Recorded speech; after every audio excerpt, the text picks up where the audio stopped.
in scholarly research, and on the other, to feature research trends that seek to transcend disciplinary boundaries, cultures, languages, and national policies. On the occasion of the 175th,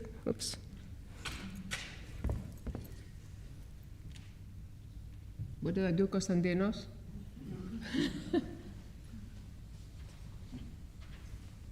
No? Yes. On the occasion of the 175th anniversary of the foundation of the French School of Athens, which also coincided with the 200th anniversary of that of the Greek state, the French School launched a new publication series that aims to explore the presence of the French School in Greece from a social and intellectual perspective. In the last 2 decades, or a bit more, we have come to understand that the German Institute, the French, the American, and the British schools, all products of 19th century philhellenism and intellectual imperialism, did not operate in a vacuum, entrenched in their ivory towers. Instead, the more we dig into the archival records of these institutions, especially in the unofficial and occasionally mundane parts, the more we understand the evolving role of these schools in Greece, both at an institutional but also at a personal level.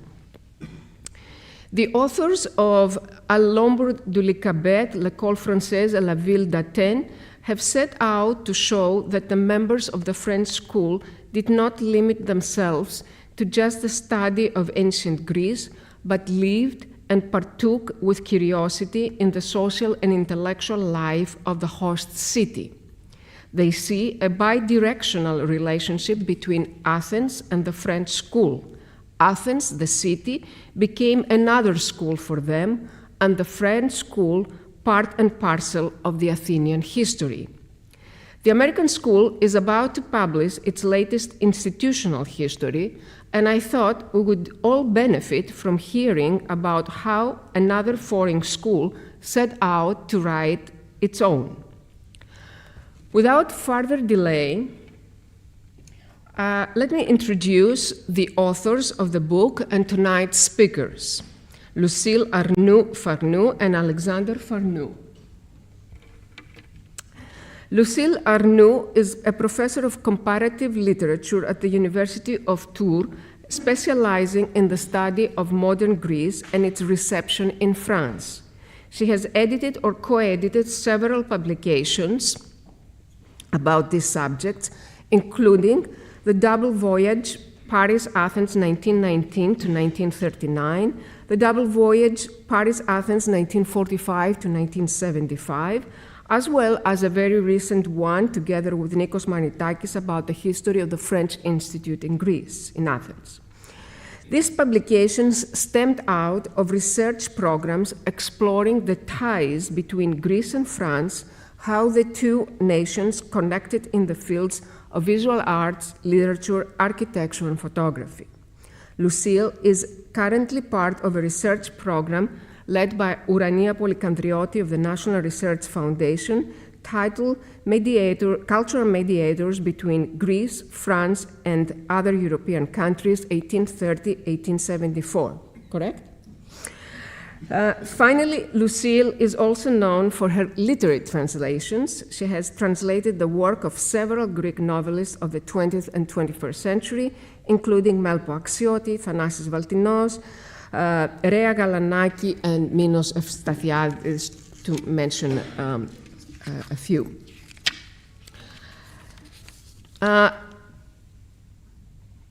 Alexandre Farnoux, whom you know as the former director of the French School at Athens, he was director from 2011 to 2019, teaches archaeology and Greek art at the Paris Sorbonne University, and has excavated and directed field work on Delos, Malia, Lato, and more recently on Driros, Crete. In addition to his many archaeological publications, I recall La Crête Mycenaine with Jan Driessen. Alexandre has published Knossos, l'archéologie d'un rêve, co-edited publications about modern reception of Greek antiquity. I'm especially fond of the Cretomania volume, co-edited with Nicoletta Momigliano. I was there when at the conference, both at the French and the British School. And he has also published exhibition catalogs, among them, and most recent, Homer in 2019. Please join me in welcoming both of them to the podium. First, Alexandre will start. Okay, thank you.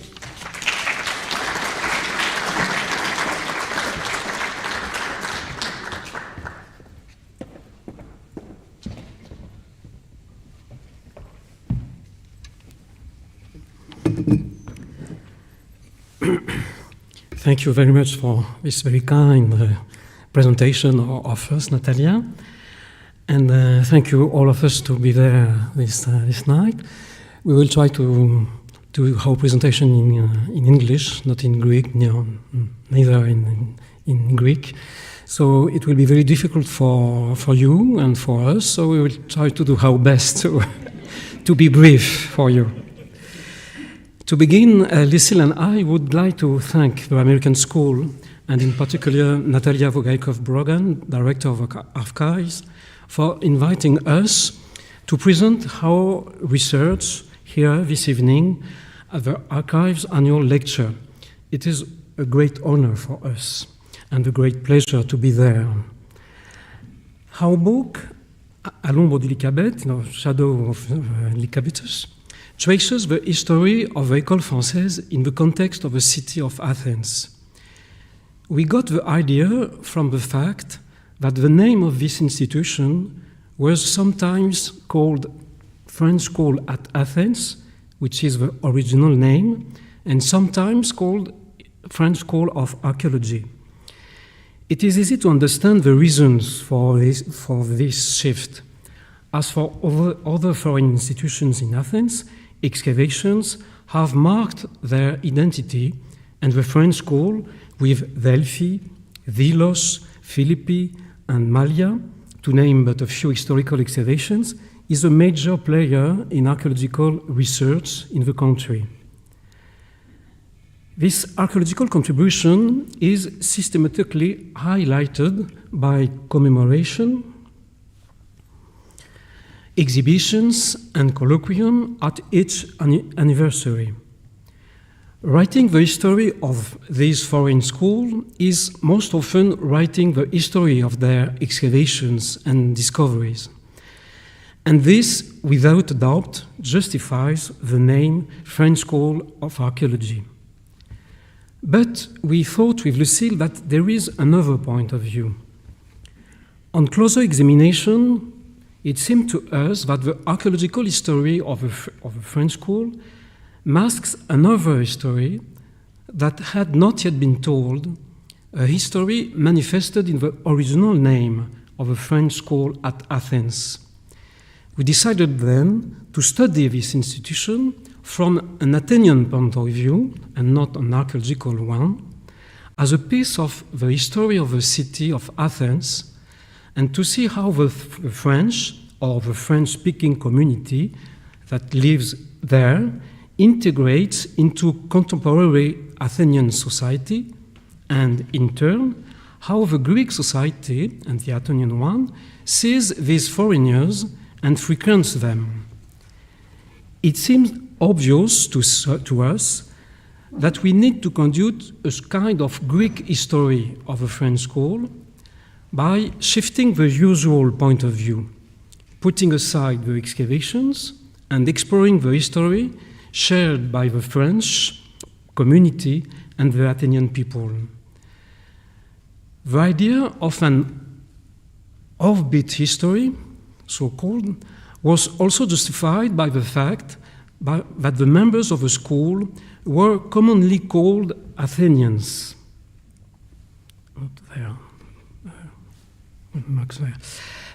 A specific feature of the school's recruitment was that its scientific staff were appointed for long periods, usually 4 years in Greece. These long stays meant that they shared in depth the daily life of the people of Athens. That's why we have entitled our talk this evening, The Other Athenians. This change of point of view gives meaning to all sorts of anecdotes, stories, or details that seem at first sight unimportant. I switched these two slides about the school in Athens and in the 19th century, in the 20th century, and some of the Athenians in the beginning of the 20th century, and to go there to our book, L'Elicabeth, and to see the piece of our book. For example, about anecdote stories and details, Charles Lévesque, member of a school at 1847, remembers 30 years later the shouts of street vendors. I quote, "During my years in Athens, I enjoyed spending long hours at the market, at the foot of Acropolis, and listening to these cries, which were often musical phrases with a very clearly defined outline. I remember one that the chestnut seller addressed to the children, and which was very sweet, set to a 6/8 rhythm. Καστάνα που βράζουνε και τα παιδιά φωνάζουνε. Chestnut burning and calling to little boys." End of quote. It is significant that Lévesque still remembers this detail 30 years later in a study of modern Greek music. These anecdotes form a kind of Athenian memory that needs to be studied as an historical phenomenon. That's what we want to show you this evening from some aspects. In the shadow of Lycabettus, in this book, our investigation focused on the city of Athens, and I will sum it up briefly. The town is first and foremost the urban, social, cultural, and historical frame in which the school is developing, and we try to show it with the different locations of the school in the town, with the links between the Greek society and some personalities, and the links with the cultural life, with some examples. But Athens, in turn, became also the object of personal curiosity and scientific interest of members of the school. Traces of this interest can easily be found in private archives. For example, not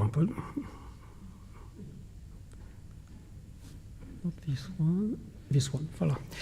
For example, again, a page from the Lévesque's diary about Greek music and language. I quote, "Greece has a ready-made music. It is its language. Do you want to judge the beauty of a language? Get a woman or a child to speak it. Greek is very pleasant when spoken by women. Later, when the races that have mixed with the Greek race have lost all their foreign character, this language will be melodious." End of quote.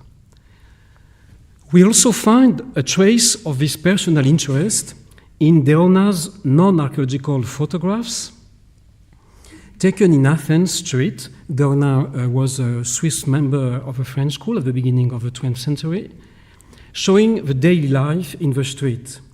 It is one example of the collection.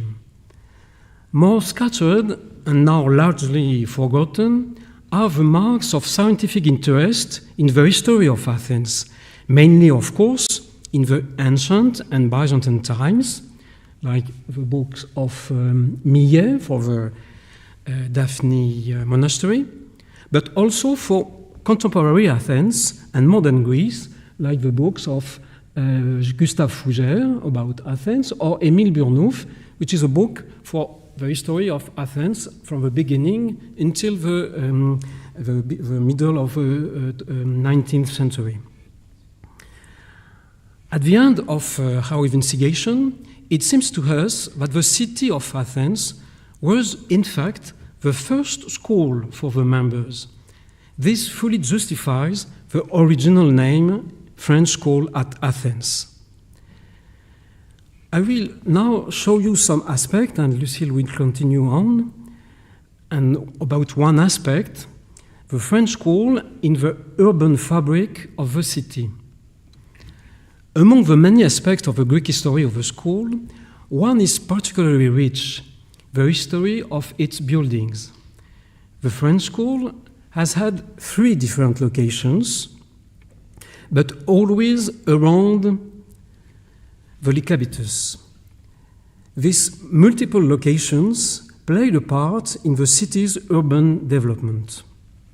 I show you on this slide the 3 locations, first in Gennadios' house, and after in Syntagma Square, and finally on Lycabettus in Vivotou Street.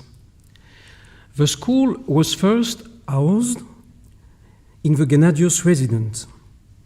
This is a fine house built in 1845 by the architect Stamathios Kleanthis.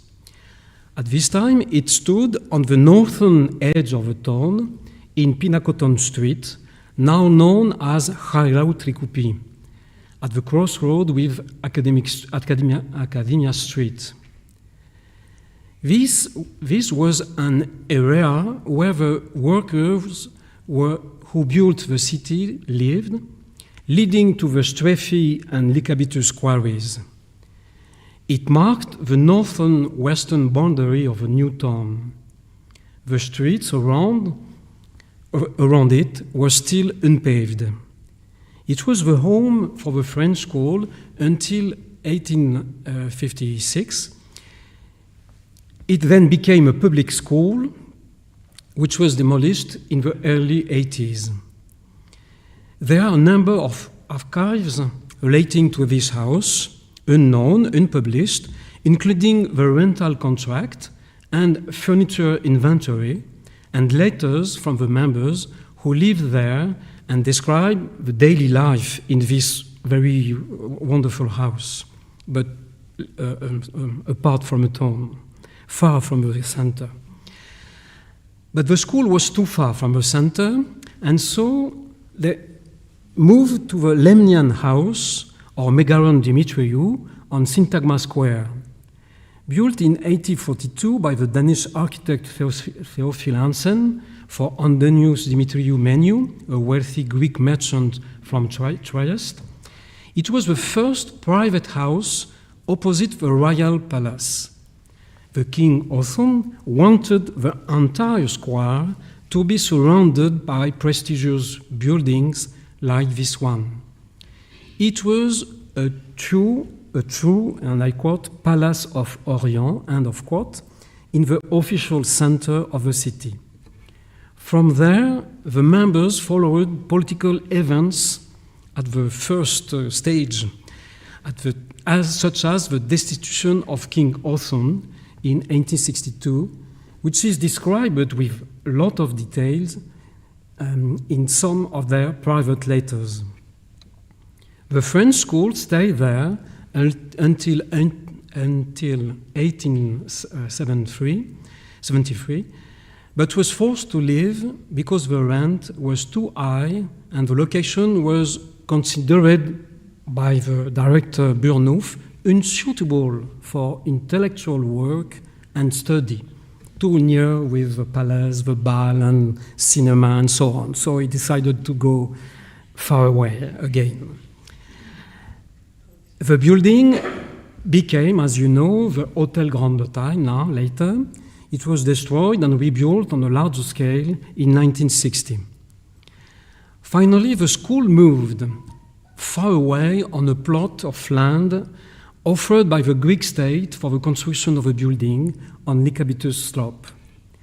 It was built in 1872 by the French Eugène Piat under the direction of Burnouf. The unpublished archives and drawings were recently rediscovered at the Nancy University in France. Burnouf did not invite, it's surprising, but it is like this, did not invite one of the many French architects working in Greece at the time, such as Florimond Boulanger. This is the school. Next. This is the drawings for the school, and this is the slide with the building by Florimond Boulanger.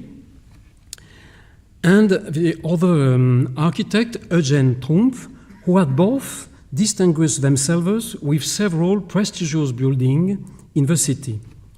Eugène Pia was an engineer who came to Greece to build train lines. Soon after, the French school appeared on postcards along with other buildings and monuments of the city. Other premises were later constructed by Albert Tournaire, a French architect, for the foreign section of the French school, followed by a building by Henri Ducou, the partner of Leonidas Bonis, to whom we owe many buildings in the city, and another one by Panos Tsolakis, another important Greek architect who built the Olympia Theatre. Letters and private photographs provide us an accurate picture of light in the house in Didotou Street. The school was then on the northern edge of the city, at the very beginning of a new neighborhood that was to develop, the Neapolis district, which covered the slope of Lycabettus and Strophe all the way to Exarchia. It is a bohemian neighborhood of small neoclassical houses with many cafes, cinema, taverns, and theaters. Writers, poets, painters, sculptors, and lawyers live here. There are also literary salons. The one of Yorgos Souris in particular was very famous. The French school is a part of this cultural history. It has even made a material contribution to the life of this district by carrying out work to supply drinking water and taking part in the tree planting campaign organized by the Athens Town Hall in the 30s.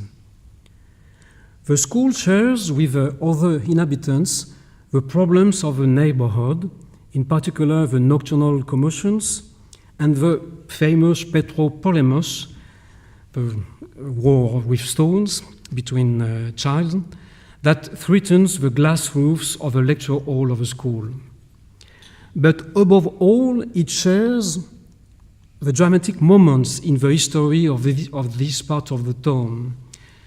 During the bloody December, the Decemviriana events in Athens, in the Second War, the British Army occupied the Lycabette and bombed the neighborhood, and the Greek People's National Liberation Army, the Hellas, fought back from Strophe Hill.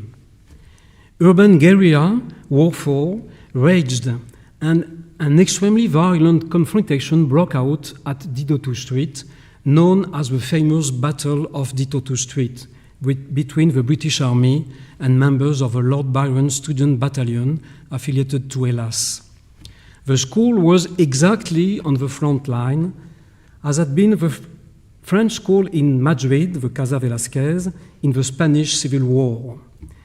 It took all the self-control of the director, Robert de Mangel, to face up to these dramatic moments and protect the building. Through its three successive locations, the school is both a part of and an actor of the city's urban history. But this is not the only aspect highlighted by the offbeat history of the French school, as Lucile will show you now.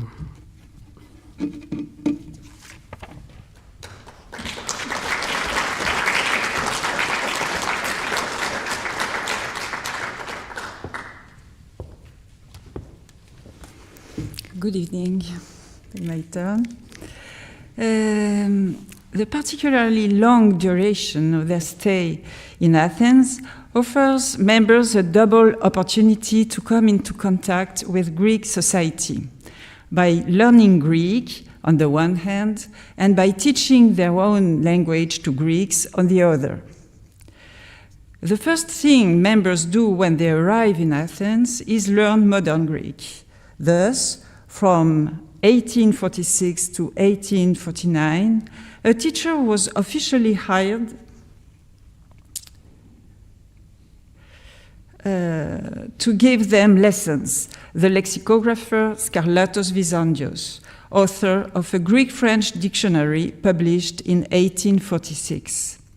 Subsequently, they find it more effective to learn the language directly from the Greek staff at the school, or even through contact with Greeks in their scientific activities. This learning process was facilitated by their knowledge of ancient Greek, but at the same time, they were often surprised and sometimes disappointed by the language they heard around them. They were also offered another opportunity for contact with Greek society, the teaching of French, a mission enshrined in the 1846 founding ordinance. The first experiment took place in 1847 on the premises of the Gennadios Residency.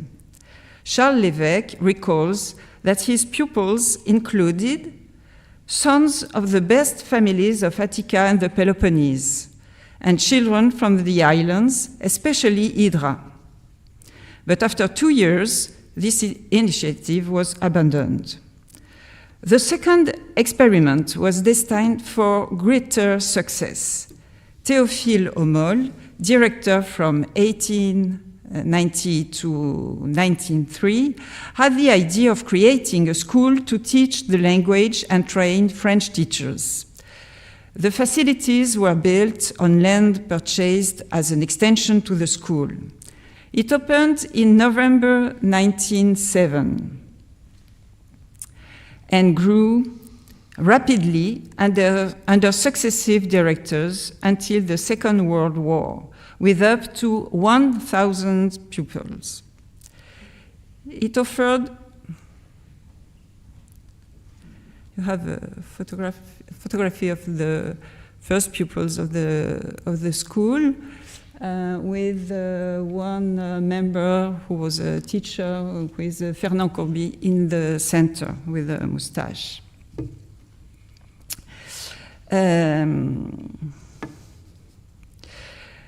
It offered members the chance to stay longer in Greece while teaching. One of them, Louis Roussel, stayed for almost 15 years. Previously known as the Institute, previously known as the Institut Supérieur d'Études Françaises, Higher Institute of French Studies, it became the Institut Français d'Athènes, French Institute of Athens, in 1945. At that time, it was totally independent of the French school, and in 1954 was equipped with a new building designed by the architects Ducou and Bonis. My colleague Nicolas Manitakis and I have written a book, as you saw previously, about this establishment.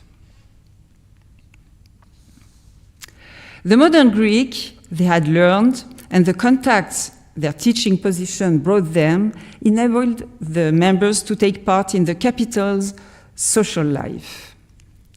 Until the First World War, they attended court balls. According to Alfred Mézières, I quote, "They didn't talk much, but they danced furiously." They were received in the homes of a number of prominent families, including the Mavrocordatos, Mavromichalis, Delianis, Soutsos, and Valauritis, as well as the two eccentric foreign aristocrats of the day, the famous Duchesse de Plaisance and her friend Jane Digby, then Countess Theotoki. This social life was quite intense.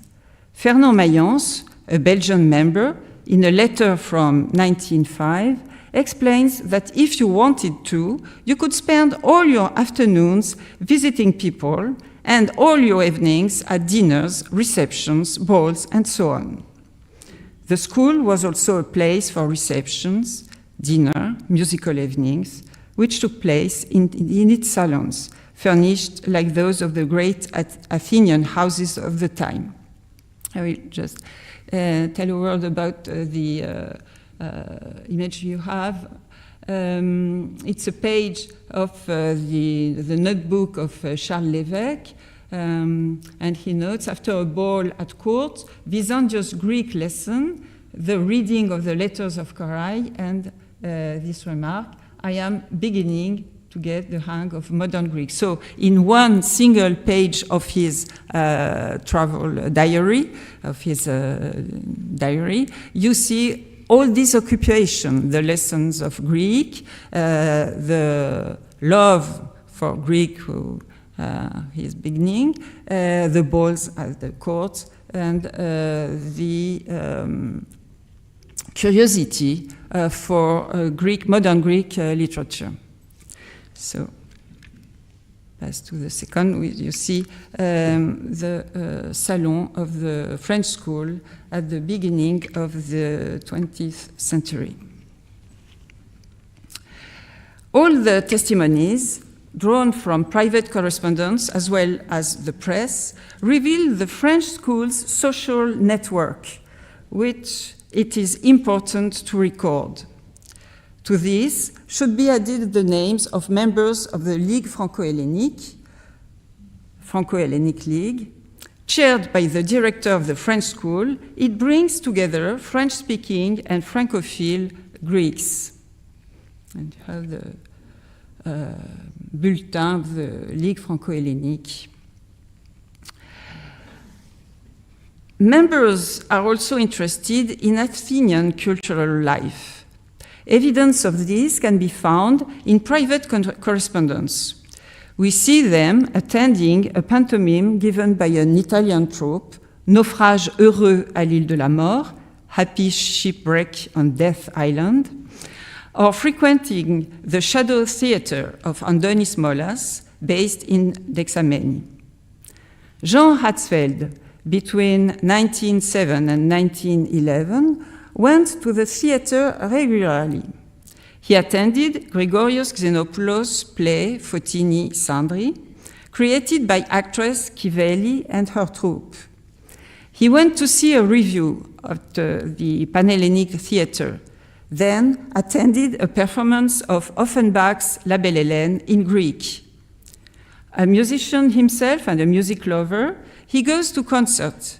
In particular, he closely followed the progress of the symphony orchestra that his friend, Belgian composer and conductor Armand Marsic, the director of musical studies at the Athens Conservatory, had just created. Later, the entire school attended the Delphic festivals, organized in 1927 and 1930 on the very site of Delphi by the poet Angelos Ikelianos and his wife, the American Eva Palmer. Young Swiss member Paul Collard photographed the performance of Aeschylus' Prometheus Bound and the exhibition of traditional costumes and folk art curated by ethnographer Angeliki Hadzimichali. Living in the intellectual district of Athens, some members have forged personal links with artists, Greek artists. Alfred Mézières met the poet Aristotelis Valaoritis in 1850 and took a trip with him to the west coast of Greece, which Valaoritis still remembered 30 years later. In 1910, satirical poet Georgios Souris wrote a humorous poem about King George's visit to Delos, led by Maurice Holleau.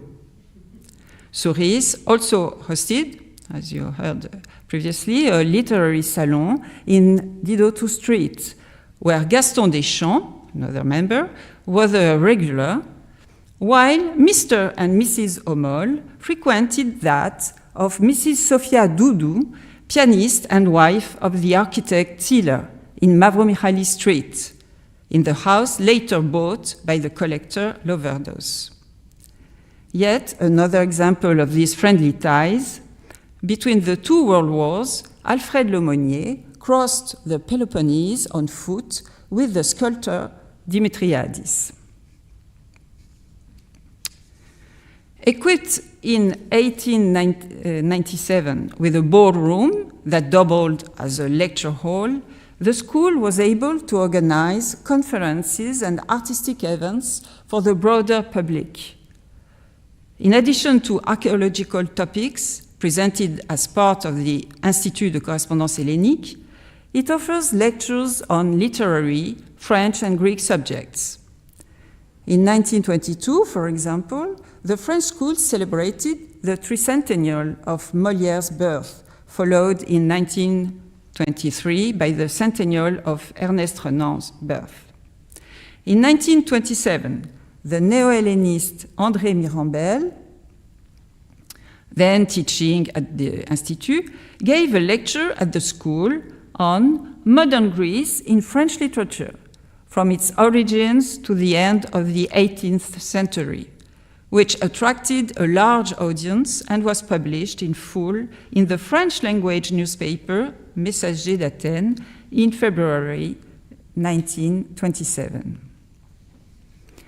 In addition to conferences, the school was the setting for a number of events that marked Athenian cultural life. One of the most important was, without a doubt, the first public performance of Hymn to Apollo, discovered in 1893 at Delphi. This took place in the afternoon of March 29, 1894, in the school's library, in the presence of King George I and Queen Olga.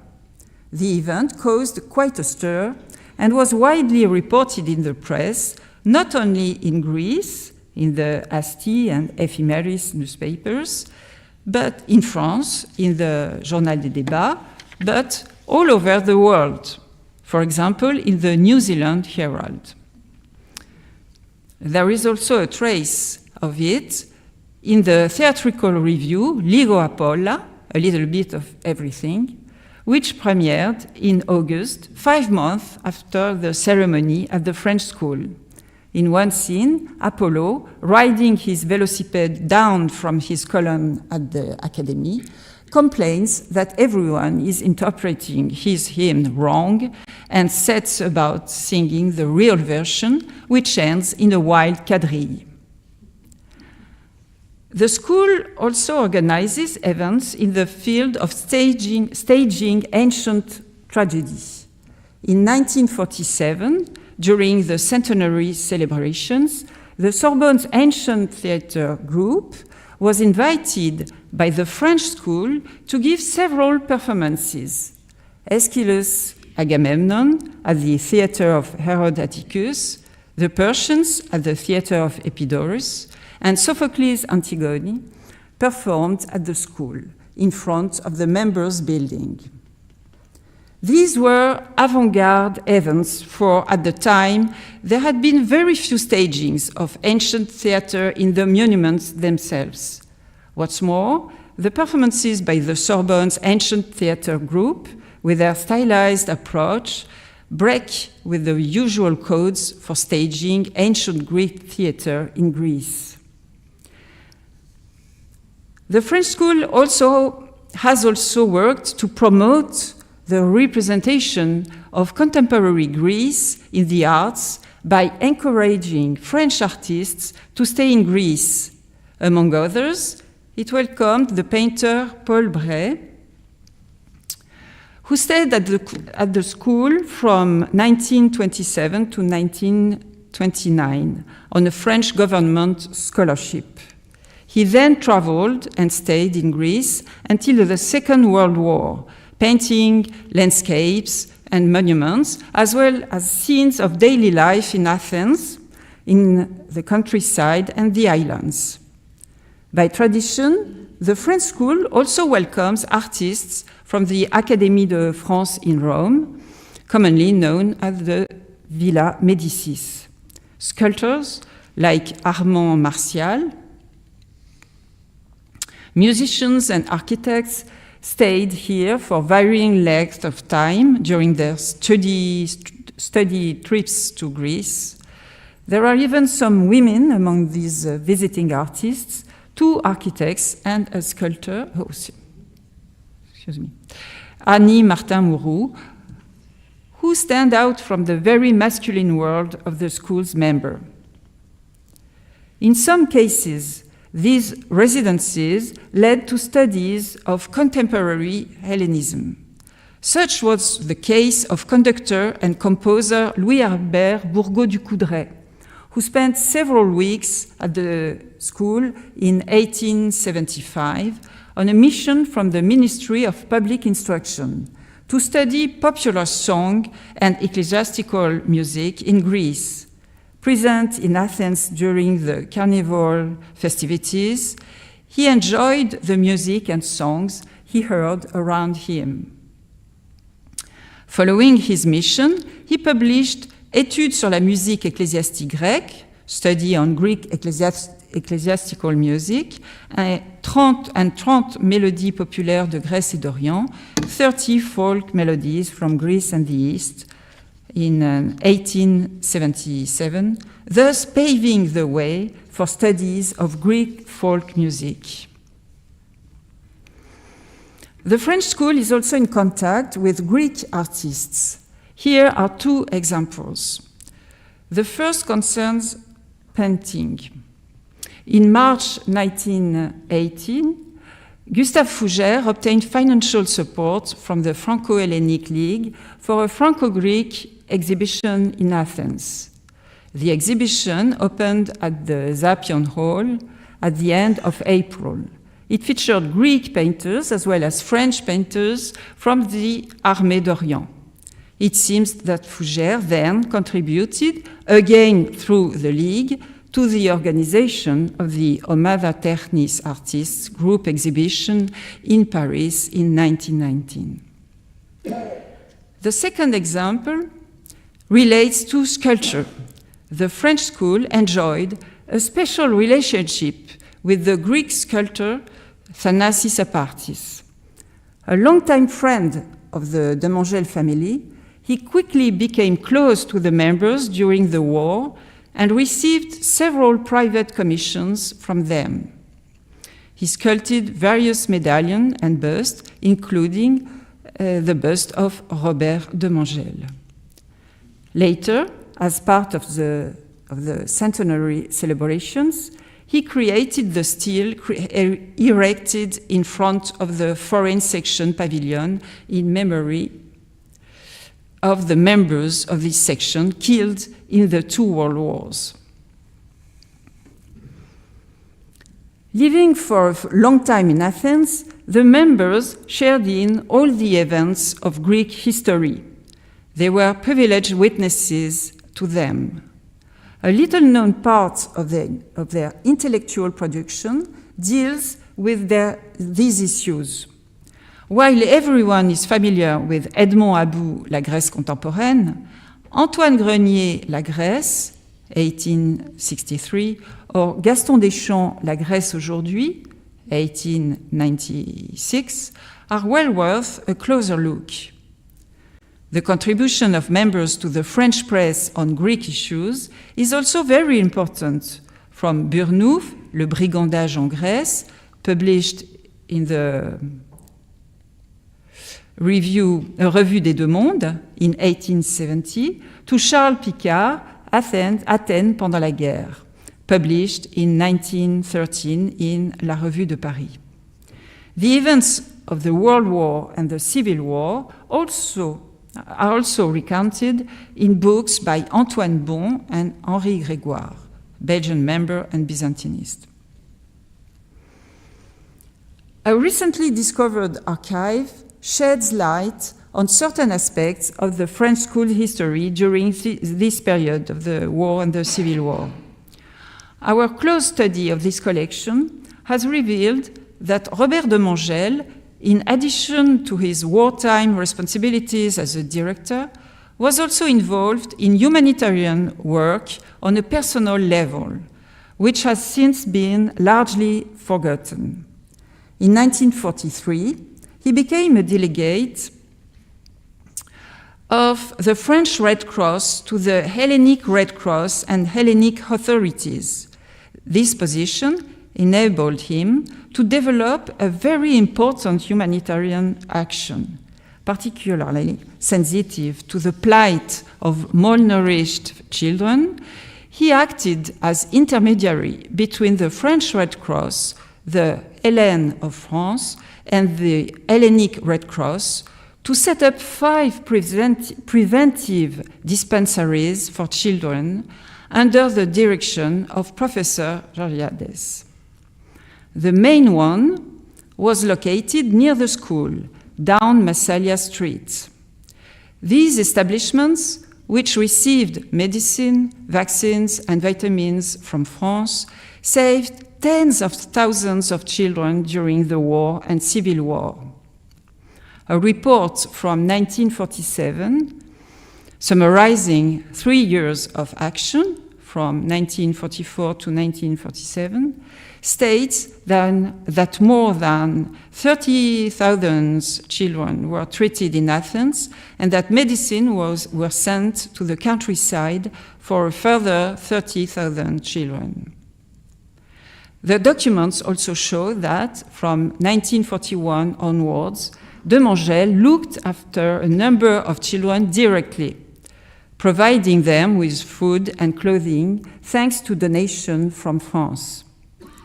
In a speech delivered in 1948 at a presentation of French Red Cross medals to the Greek staff of these establishments, an occasion on which he himself received the silver medal of the Hellenic Red Cross, he fondly recalls having taken children to the Massalia Street dispensary on numerous occasions.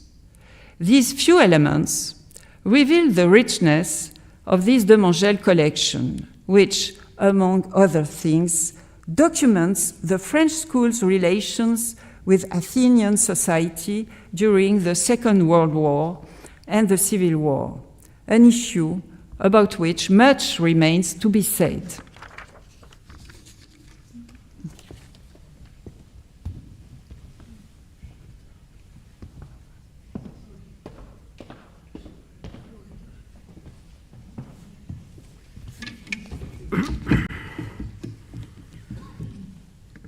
So now a few words to conclude.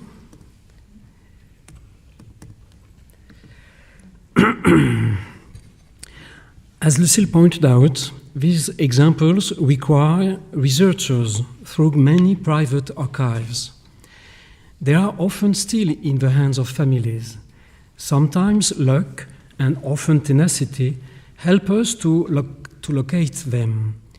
We owe to luck the discovery of a personal notebook by Léon Terrier containing views of Athens, and one view of an old man in the street of Athens and a blind poet, musician in the maybe a kind of Homer, so maybe I hope so, from this Léon Terrier books. But it is thanks to the hard work of Marie Stahl, head of the archives at the French School, that we are preparing the edition of Charles Lévesque's diary, in which he gives a detailed account of this first year in Athens in 1847. We must thank warmly the families who provide generously and generous and free access to these private documents. For example, the manual, as Lucile already referred, but also the Lefort and Cutting Heart for the Chamonix archives, and Michel Amandry for the archives for his father. But the same work needs to be done for private archives and Greek publication, as this example from the Cavafis archives show. We can see a letter from Louis Roussel to Cavafi about the translation of one of his poems, in order to get the Greek point of view of this history. To coordinate this research and the use of source systematically, the École Française is currently developing a specific program involving around 20 researchers. The main themes are, for example, the French school and politics, especially the involvement of members in the press, members' travels in Greece, especially this kind of document, travel instructions, giving the names of intermediaries and correspondents through all the country in Greece, with names and location, and some advice, so you can eat there, but don't sleep in this hotel.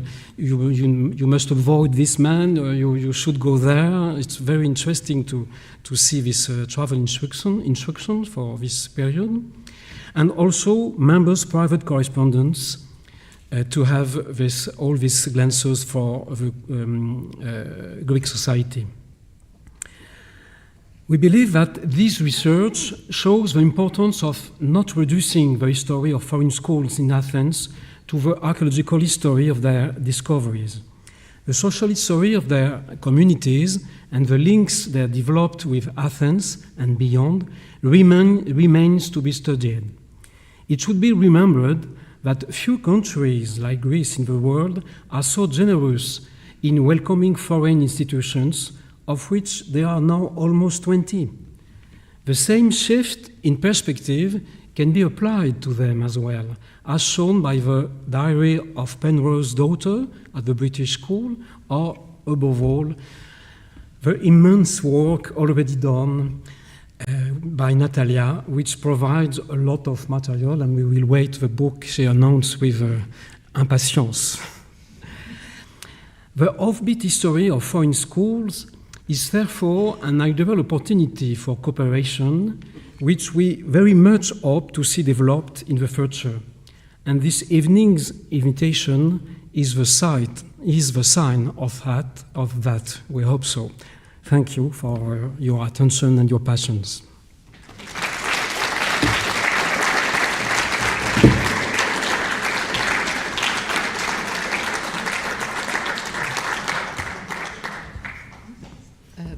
Thank you both. Thank you very much for this rich talk. We learned so many things about the French school, a lot we didn't know about.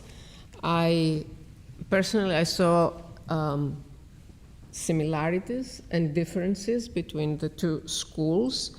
One of the difference is that the school, the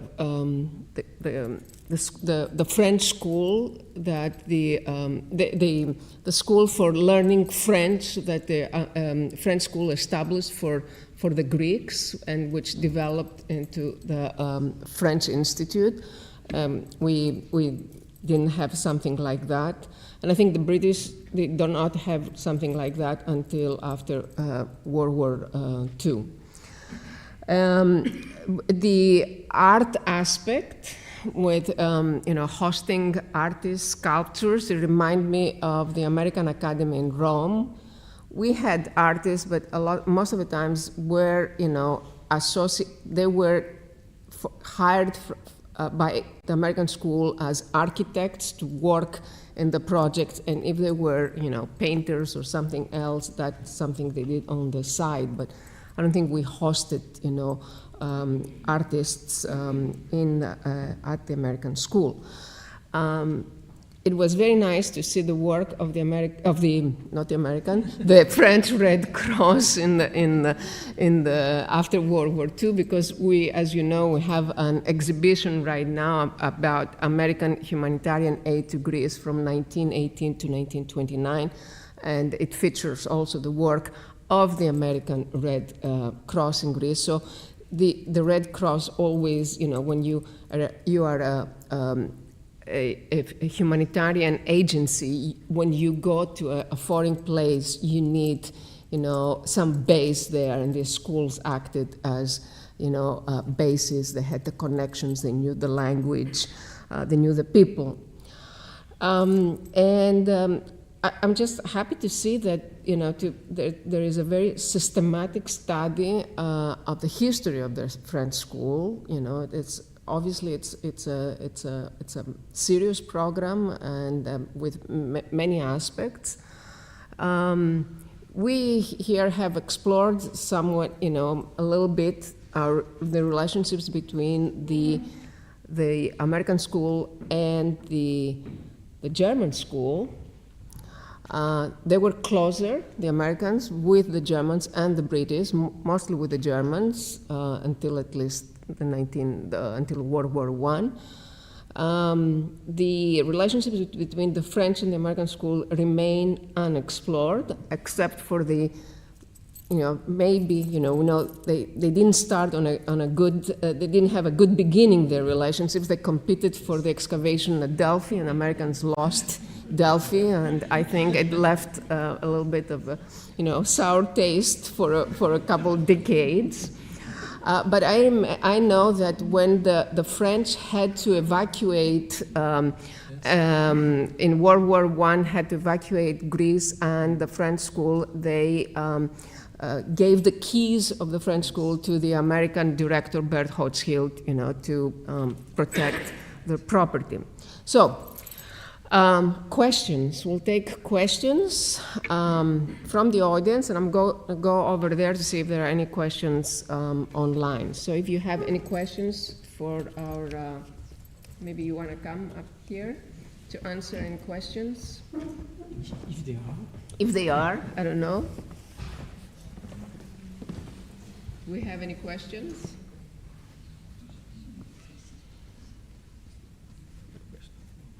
Buono.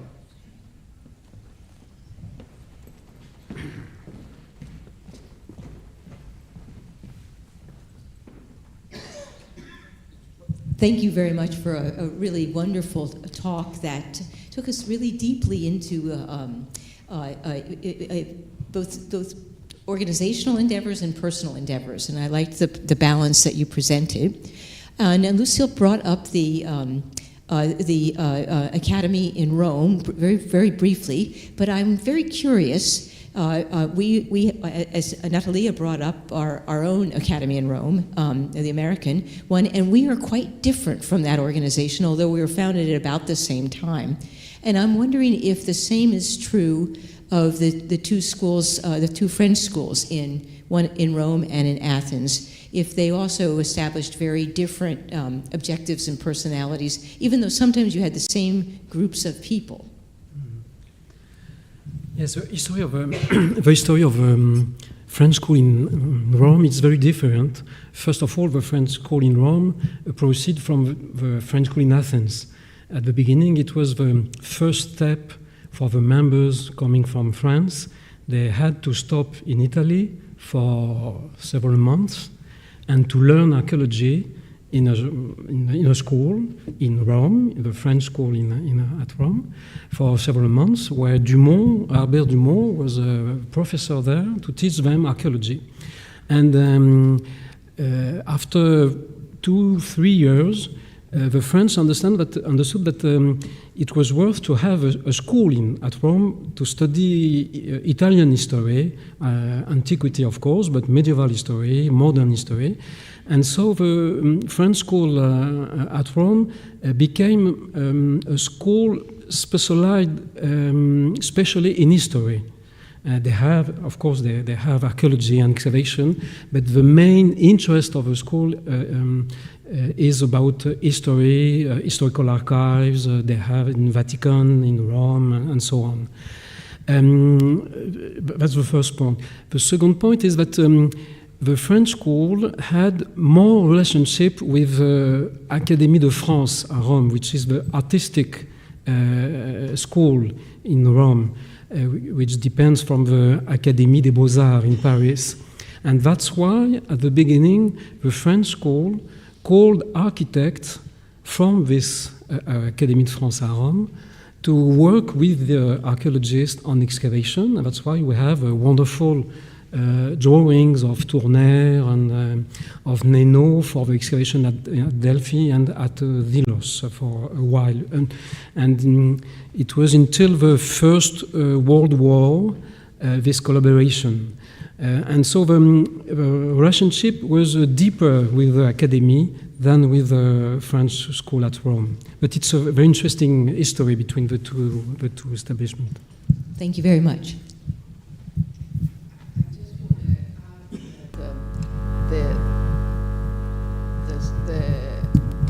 The schools, both in Rome and the American school in Rome, or the American Academy becomes the American Academy in Rome, and the French school in Rome, they had to develop differently because recently I understood that they were not allowed by the Italian government to excavate until the 50s or 60s. So they had to, they couldn't dig in Italy. So that automatically, forced them to look for, to study architecture, do restorations, to study history, epigraphy, because they didn't have this aspect of that the schools in Athens, they could excavate.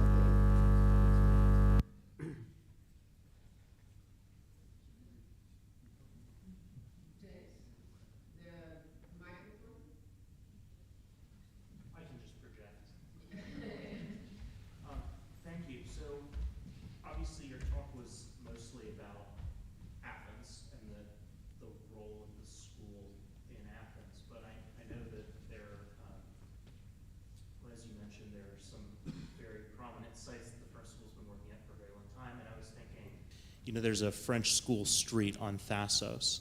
And I was just wondering if in the course of your research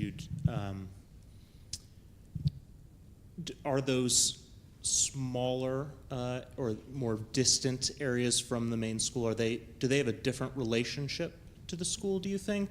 Or is it just on a smaller scale? Or is there something particular about the French school's relationship to Athens as opposed to the more peripheral areas? Of course, there is something particularly with Athens because it was there, they stayed there a large part of the year, so that's why they had a special relationship with Athens. But you're right, and it was not our themes today, but the members had a lot of relationships with people where they excavated in Thasos, in Crete, in Delphi. And during their travels, because the members of the French school traveled a lot around, of course, Greece, but outside Greece, in the Ottoman Empire, largely, and until Egypt and so on. And so during their travel, they met a lot of people, and they had correspondences between them. A lot of letters, professional letters and private letters between them. So in our research, we saw that Athens was the first step for them to learn Greek, to learn the Greek manner to have a relationship with Greek people. And with these learnings, they traveled in the rest of Greece and met them, the director of schools, the priest, the mayors of towns, and so on, and have this kind of relationship. And the instructions of travel I showed in my presentation, we have several lists with names, profession, address, specialty. What can you ask to this man? What you should not ask to him? What is exactly the way to go there, and how it costs to have a drugman to do this? So this material is under study. It's very interesting because we can draw a map not only of Greece and the way they want to find antiquities, but a net of personalities, a net between the French school at Athens and the remaining Greece around. And this is very interesting to see this. But we have to, for each name, to go there and ask what is exactly this family, what is, so it's a hard work, but we will find a way to publish it. Thank you.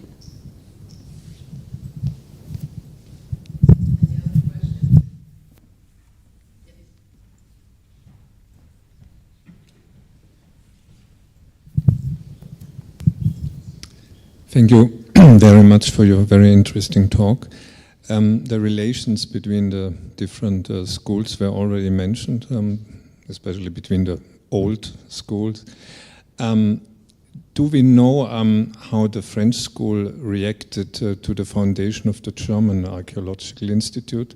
Because it was only 3 years after the German-French War, and I can imagine, at least in early years, there were certain tensions between members of the schools or the school in general.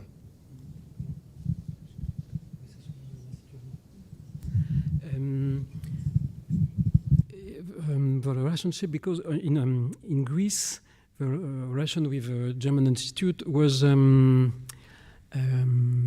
gêné, was epirasmeni, comment on dit, there was a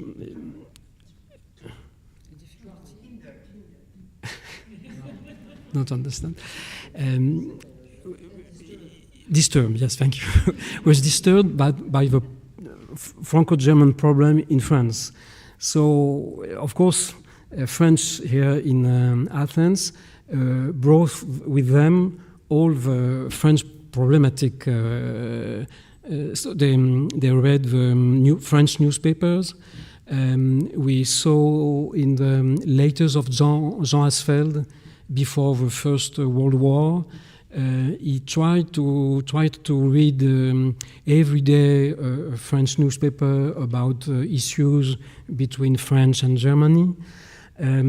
So they had some préjugés against the German. But apart this theme, French archaeologists appreciate a lot the way the German made excavations in Greece, and we saw that they tried to do the same. The German excavate at Olympia, and Homol, when he started at Delphi, he had in mind the example of a German in Olympia. So, but I think that Homol was more bored by the foundation of a German school near the French school. This school, which is in Prasa Street, which was it was a German school for pupils, and Homol was very annoyed by to have so many German near the young German near the French school. We have some letters of Homol where he said something like that.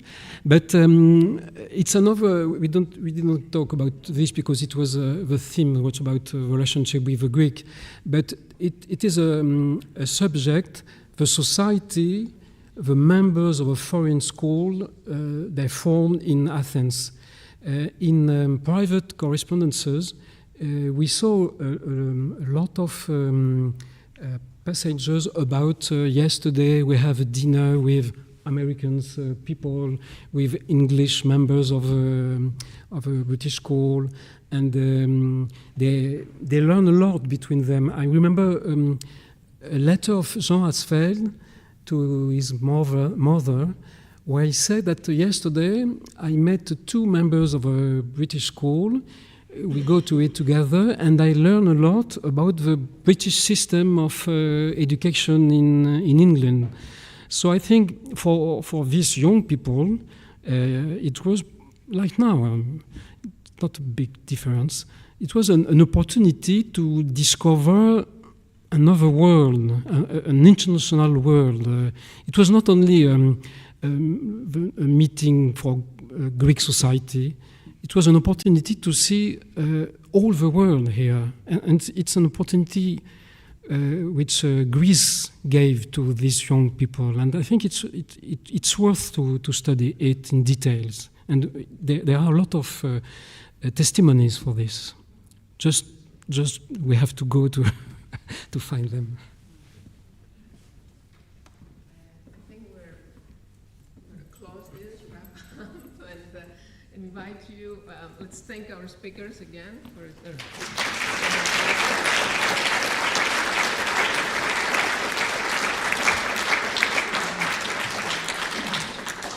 And we invite you for a glass of wine downstairs, and you have more questions for Lucile and Alexandre. You can, With pleasure. Avec plaisir. Thank you. Boy, there's a lot of work. Yeah, it doesn't work, but we will have discussion.